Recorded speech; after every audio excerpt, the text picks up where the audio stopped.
Alors Manuela, tu sais que cette semaine, le Bureau pour la coopération scientifique et universitaire de l'ambassade de France en Israël organise un forum intitulé L'eau en Israël, innovation, recherche et technologie. Alors oui, l'eau que nous appelons l'or bleu chez nous, dans notre pays, tellement c'est rare et c'est précieux. Effectivement, c'est un sujet dont on parle régulièrement en Israël et je crois que nous avons en ligne un ingénieur, un spécialiste de ce sujet. Expert en matière d'eau, de retraitement des eaux, il s'appelle Roni Tsorfati. Bonjour Roni. Oui, bonjour. Alors, on est ravis que vous ayez accepté notre invitation. Avec plaisir. Et donc vous êtes bien sûr, en plus d'être expert, vous êtes aussi conférencier. Mais ce qui nous intéresse à nous, c'est comment un expert de votre qualité, puisque vous avez plus de 20 ans d'expérience dans le domaine, en France, puisque vous avez professé en France, est arrivé en Israël, avait réussi tout de suite à vous réintégrer dans le tissu socio-économique. Alors, je suis effectivement arrivé il y a 6 ans de France en Israël. Je suis déjà arrivé, comme vous l'avez dit, avec une bonne expérience solide d'ingénieur dans le traitement de l'eau. Donc, je suis arrivé, j'ai quitté donc mon ancien employeur qui était Veolia en France, et je me suis mis à l'Ulpan. Et en parallèle, le matin c'était l'Ulpan, l'après-midi, je cherchais du boulot, et donc j'ai trouvé tout de suite en fait.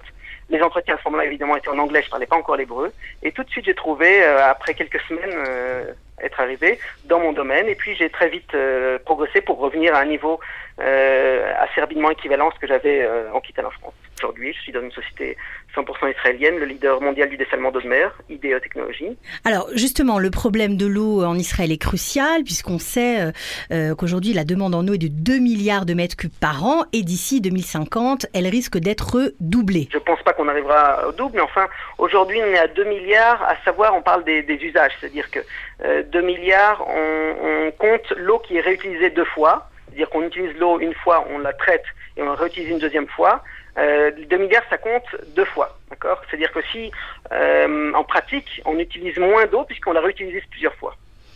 Ok, donc en fait, ce sont ces solutions-là de réutilisation des eaux usées font partie des solutions que le gouvernement israélien a trouvé pour faire face à ce problème. Y en a-t-il d'autres ? Alors d'abord, au niveau de la réutilisation des eaux usées, je voudrais dire que Israël, c'est un exemple unique au monde. Israël réutilise les eaux usées, après évidemment retraitement très poussé, à plus de 80%. À savoir qu'en France, on traite les eaux usées, mais on ne les réutilise pas. Maintenant, les autres pays, par exemple l'Espagne, est le 2e pays au monde à réutiliser des eaux usées. Ils ne réutilisent qu'à peu près entre 10 et 15%.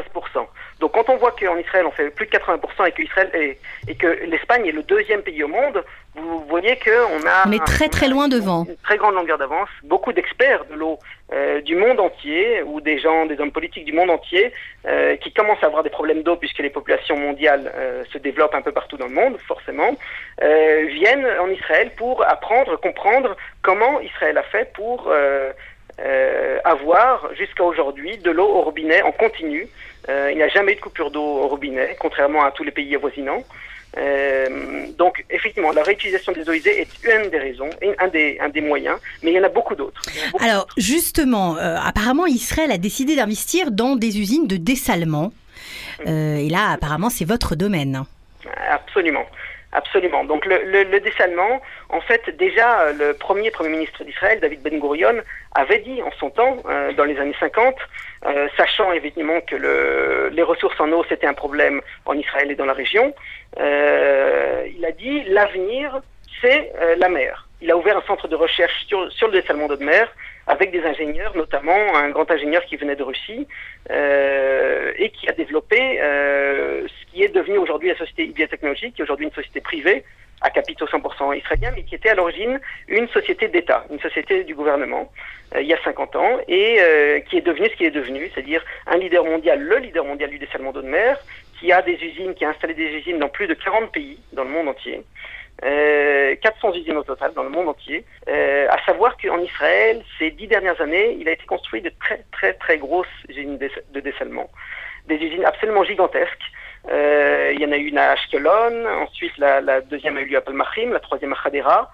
la troisième Sorek, c'est-à-dire dans la banlieue sud de Tel Aviv, et la quatrième à Ashdod qui sera finie dans un an. La cinquième, pardon, à Ashdod qui sera finie dans un an. Alors, vous avez parlé d'Ashdod, notamment de la future usine de dessalement qui va naître. C'est une manne en termes de travail pour cette population d'Ashdod. Pour l'usine d'Ashdod, qui n'est pas la plus grosse, mais presque, elles sont toutes énormes de toute façon, qui est une des plus grosses, ce sera à peu près 35-40 personnes employées en permanence pour une ville donc comme Ashdod.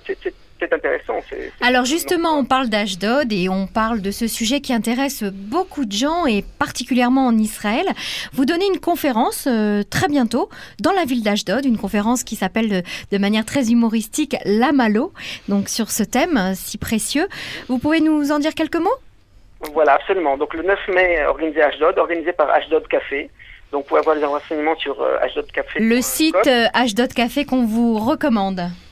Voilà, donc ce sont les organisateurs avec la mairie de Ashdod, etc. Il y a une autre conférence pour les auditeurs qui nous écoutent depuis la France que je vais faire. Je suis invité dans le cadre de la journée de Jérusalem qui a lieu à Montpellier, dimanche 23 juin. Donc notez ça pour ceux qui sont en France, ça vaut le coup. Alors maintenant, donc ce que je vais exposer à Ashdod, je vais parler donc de la situation de l'eau en Israël, de nombreuses solutions créatives qu'Israël a trouvées. On a parlé de réutilisation des eaux usées, du dessalement, mais il y en a encore bien d'autres, et bien plus créatives et formidables. Et donc, encore une fois, le monde nous envie, à juste titre, pour des solutions techniques.